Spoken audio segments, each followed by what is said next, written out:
আসসালামু আলাইকুম প্রিয় ফুটবল ফ্যান্স।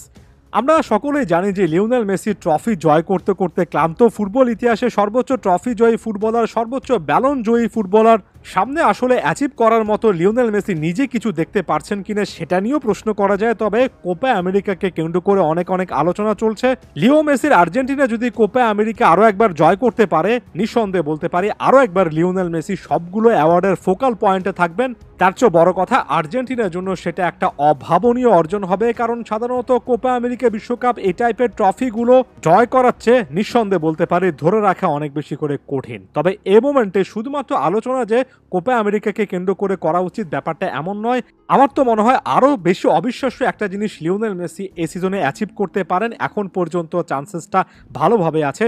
সেটা হচ্ছে ইন্টার মায়ামির জার্সিতে মেজর লিগ সকারে গুরুত্বপূর্ণ ট্রফিগুলো ক্লেম করা, এবং ইন্টার মায়ামি এখন পর্যন্ত কিন্তু অন্তত MLS A right on track আছে লিওনেল মেসির সৌজন্যে।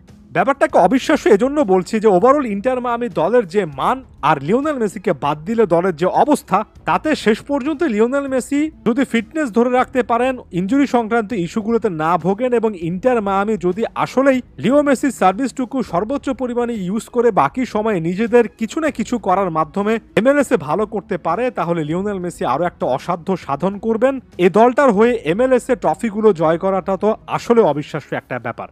ইন্টার মায়ামিকে তাদের পয়েন্ট টেবিলে এই মোমেন্টে ইস্টার্ন কনফারেন্সে 1 নম্বর স্থানে খুঁজে পাবেন, যদিও তারা একটা ম্যাচ বেশি খেলেছে, এবং ওভারঅল যদি দুটো কনফারেন্স মিলিয়ে কম্বাইন্ড যে পয়েন্ট টেবিলটা আছে সেটা দেখেন, সেখানেও কিন্তু ইন্টার মায়ামিকে 1 নম্বর স্থানে পাবেন।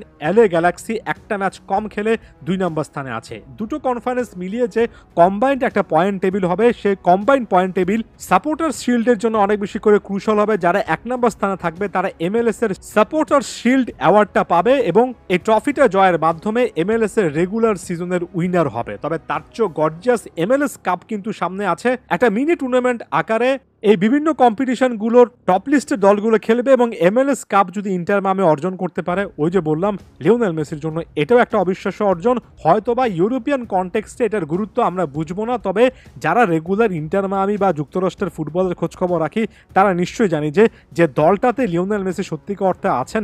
গত সিজনে তাদের যে অবস্থা ছিল, নিজেদের কনফারেন্সে 15টা দলের মধ্যে 14তম হয়েছিল, এবং ওভারঅল সম্ভবত 29টা দলের মতো সেখানে ছিল। ইন্টার মায়ামির পজিশনটা ছিল সম্ভবত 27, অর্থাৎ সবচেয়ে খারাপ একটা রেকর্ড কিন্তু MLS এ গত সিজনে ইন্টার মায়ামির ছিল।